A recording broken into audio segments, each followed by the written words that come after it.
Hi class, this is Caitlin Heffley. I'm going to be talking you all through the arthrokinematic motions of the glenohumeral joint.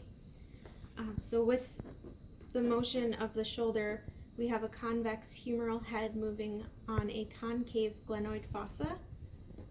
So when you move the shoulder, the distal end of the humerus is going to be moving in the opposite direction of the articulating surface, which is the convex humeral head. So first we're going to do flexion. So the arm is going to move, the distal end is going to move anteriorly, like that.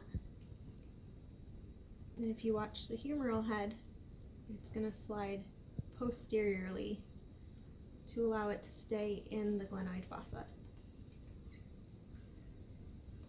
The next motion we're going to do is extension. So reverse from flexion, the distal end of the humerus is going to be moving posteriorly, and the humeral head is going to be moving anteriorly.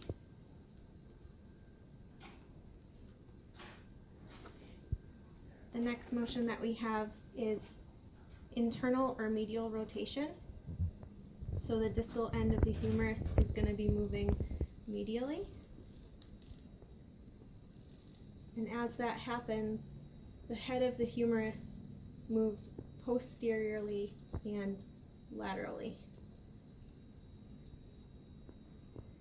The reverse of that is external or lateral rotation. So the distal end of the humerus is going to be moving laterally. And the humeral head of the humerus is going to be moving anteriorly and medial. Okay, so the next motion is abduction. So the arm's going to come out, making the distal end of the humerus move superiorly. So while that happens, the humeral head has to glide inferiorly. The next motion is adduction. The distal end of the humerus is going to move inferiorly towards the body, and while that occurs, the humeral head has to glide superiorly. Next we have horizontal abduction. So from here, the distal end of the humerus is going to come laterally and away from the midline of the body. And while that happens, the head of the humerus, let me hold this guy, head of the humerus has to glide anteriorly for that to happen.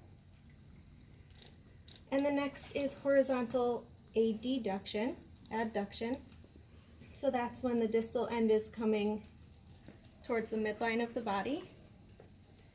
And as that happens, the humeral head has to glide posteriorly and laterally. And that's the arthrokinematic motion of the shoulder.